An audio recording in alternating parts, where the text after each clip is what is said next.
Hello then, Jeff here. We are taking a closer look at the Enterprise 1701C. This was the first model kit that I actually put together with LED lighting on the inside. First one that I seriously detailed, not probably exactly to the max of what I could have, but definitely with quite a bit on it. It's actually the Platts version of the model. It means that a few things were different, mainly mainly the decals, and the one that I really know is different is that one right there, one on the bottom of the saucer. It's much larger than the one that you would get with the AMT kit. One thing I am glad to see with this kit is that I noticed with some of them that, like, some of the decals you do a little bit of yellowing. These aren't doing that.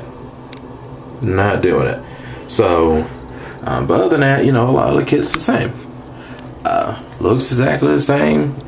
Treat exactly the same. Of course, same size. Man, I could go for one of these being about, 3 feet long, like the Polar Lights Enterprise 1701A. But hey, can't get everything big unless you do it yourself. So, that in mind, just gotta get with this. With this kit, I didn't stick with almost anything original besides the fact that it's a model kit of the Enterprise C. Colors, different. Usually, it's just a bunch of blues. This would be just light blue. That would be a darker blue.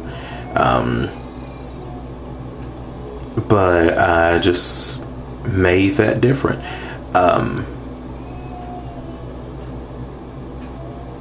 I'm not exactly sure what colors they are. I know that with this, when I was mixing it, it was a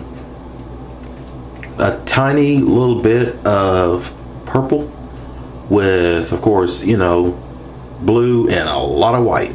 So, and this kind of was the same thing, just nowhere near as much white in it. So, and of course, starting with white as the actual base color and adding the darker ones to it. The escape hatches are actually, they are slightly green, even though it doesn't really look it on the video.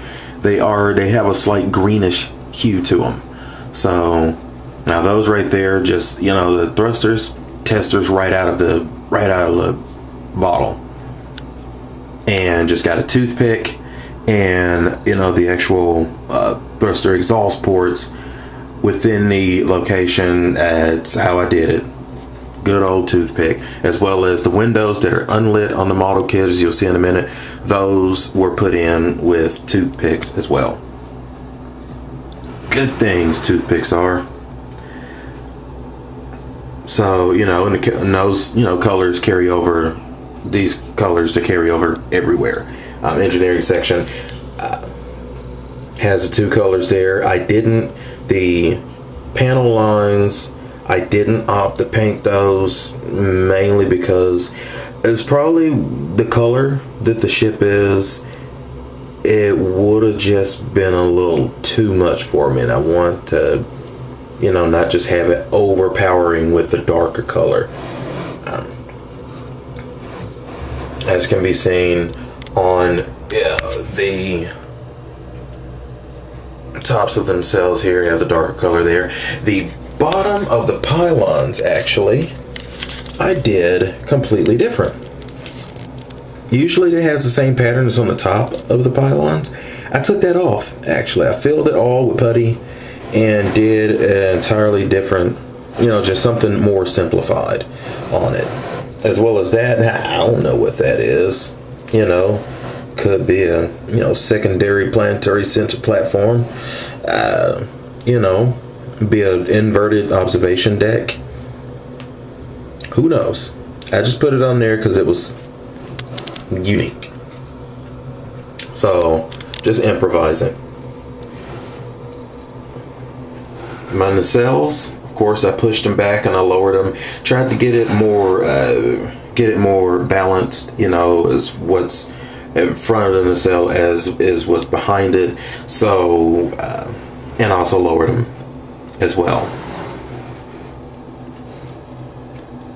And of course, kit is lit. A little makeshift base here. Actually, I'm probably going to change this eventually. I was just trying to throw something together with what I had here. My number one thing I'm always saying is modeling on a budget. Switch right here,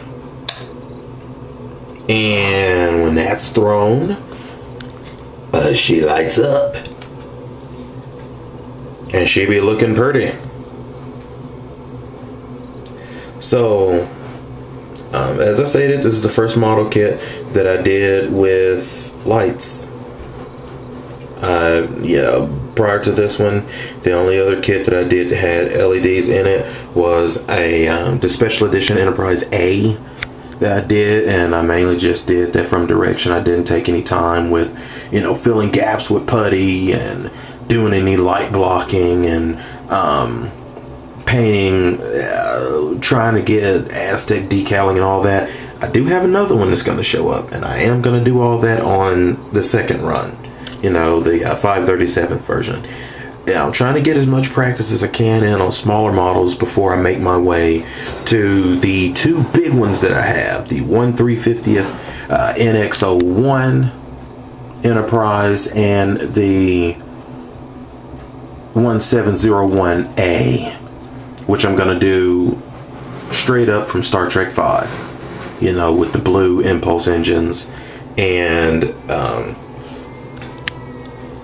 of course the Star Trek V shuttle bay, white lit, the shuttles sitting on the inside. I want to do that ship in, and I knew it was going to take me the better part of a year to get it done, so I want to do it right.